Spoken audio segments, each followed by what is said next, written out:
So, what's the difference between sleep and meditation? To the eye, they may not seem all that different, but the real difference is what's going on mentally in your brain. That's what we're going to get into today, and stick around because I'm going to be sharing a resource with you that will help you sleep better, and another one that if you don't know how to meditate, you can get started with this step-by-step guide. Anyways, let's get into it.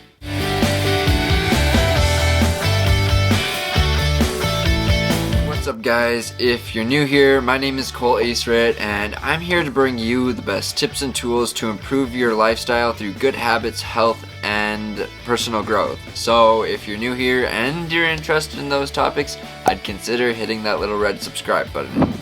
The key difference between meditation and sleep is really the mind's alertness. When meditating, our mind is alert, our mind is active, and we're focusing on our breathing. We're focusing on like the thoughts we're thinking, because when your eyes are closed, and if you meditate, you know this, you're just thinking about and visualizing either things from the past, things in the future. Yes, you're in the present moment breathing, and that's why we come back to our breath.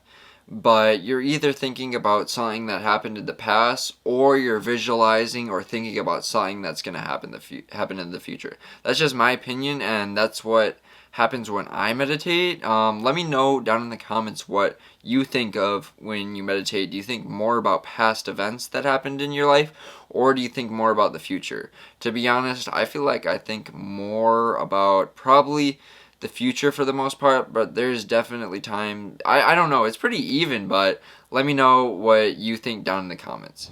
Yeah, so basically, as I said, when you're meditating, your mind is alert and active. But on the other hand, during sleep, our conscious mind takes a break. But that doesn't mean our brain isn't at work at all. Studies suggest that when you're dozing off, the brain is hard at work resculpting just the brain landscape and organizing our memories and influencing our behavior. And I feel like when we're sleeping, it's just helping us a lot mentally.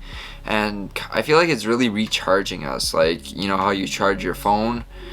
I feel like sleep is like that for us. We all need good sleep, good rest. And yeah, the main difference is your brain isn't nearly as active. It's still doing stuff, but when you're meditating, the brain is active, it's firing off. We have this thing in our brain called the prefrontal cortex, and it's firing off when we're meditating. It also is going off when you do exercise and stuff like that. But when you're sleeping, your prefrontal cortex isn't doing much. Now, since we distinguish the main difference between sleep and meditation, let's talk about the similarities between sleep and meditation. So the first one is, I feel like, just the position and how you do it.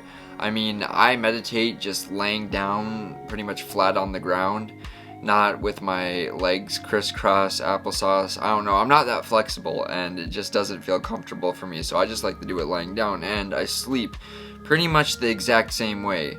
But the one similarity that I found was that meditation has shown to increase melatonin production. Melatonin is a hormone that helps us get to sleep.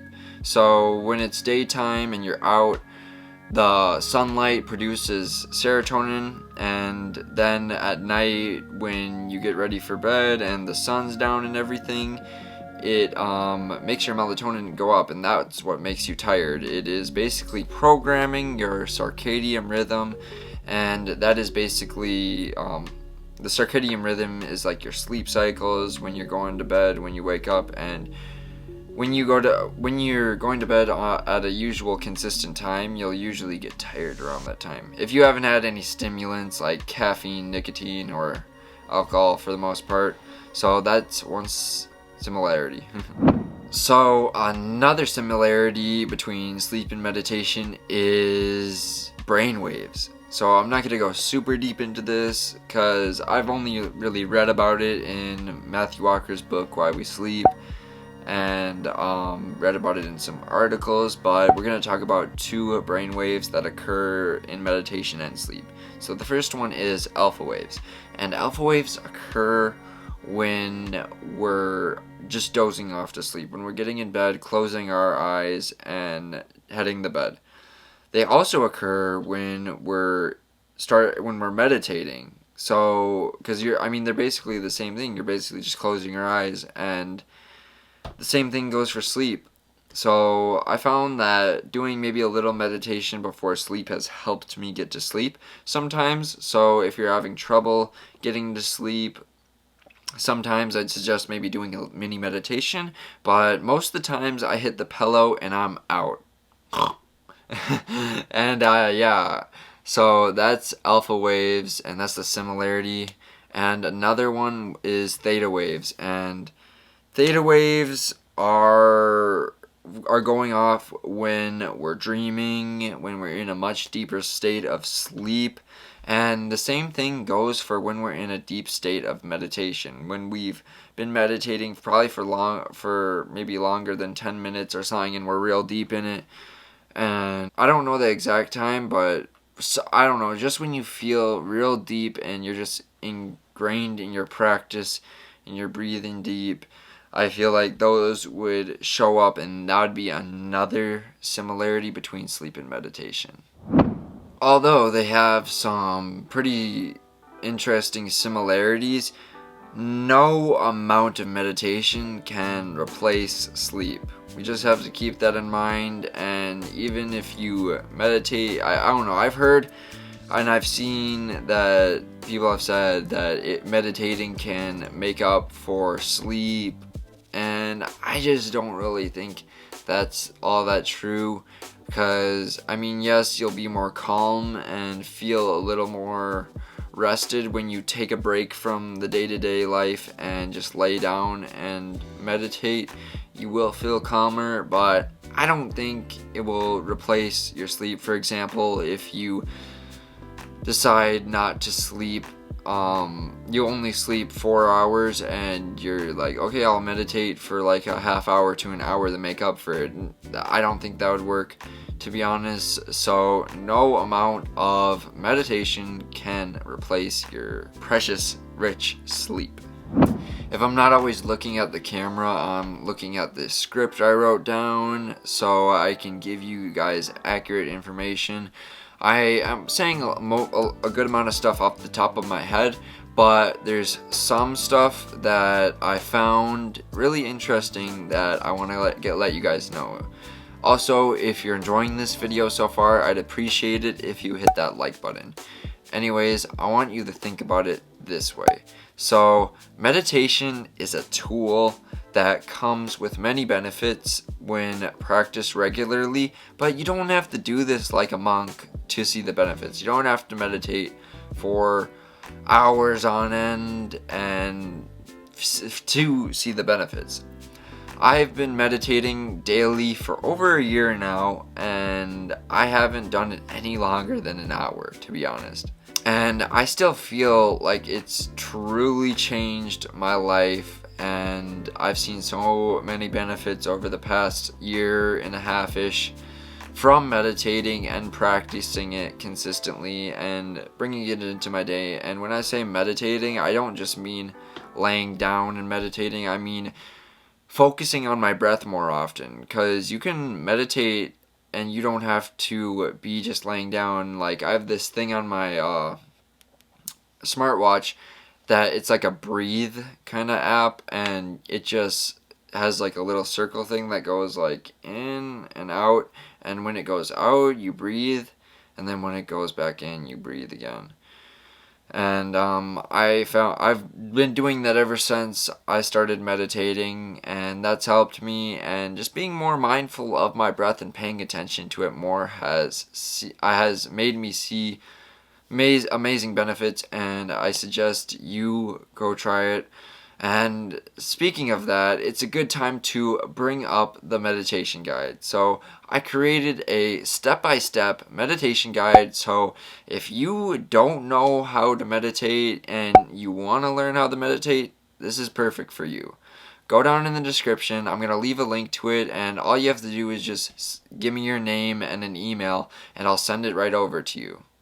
And sleep is like a scrub for your brain.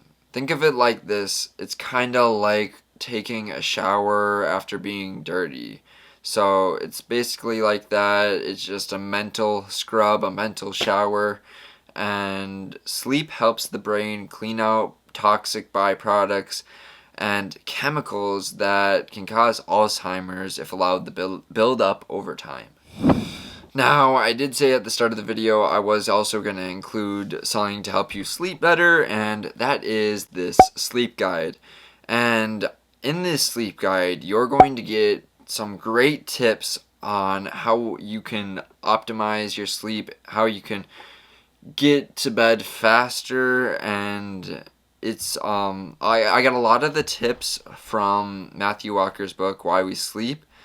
And it's just a great thing to look at if you're having trouble with sleep and you're not able to get good sleep, or you're lacking energy throughout the day and you're wondering why and you just don't have good sleep. If that sounds anything like you, this is for you. Go down in the description and get that guide. And if you want both of the guides, just sign up for both of them and grab them. I'll basically just be adding you to the same email list, so it won't be bad or anything. You won't be double signing up or grabbing them. So if you want to get both of them, feel free to do that as well. Now, I have a question for you. Do you meditate before you go to bed, before you go to sleep? Let me know down in the comments, because in researching for this video I mentioned it earlier that when you meditate it increases melatonin production. In some cases when there's not lights around, because when there's lights around like the one behind me, melatonin will go down because your brain thinks the light is like the sunlight, which is it's artificial light. But anyways, let me know if you do that down in the comments. Thanks so much for checking out this video. I appreciate you so much if you made it to this part of the video. Smash that like button if you got value out of this video, and if you're not subscribed yet, hit that subscribe button. More videos coming soon about health, habits, personal growth, all that good stuff. I'll see you in the next one. Peace.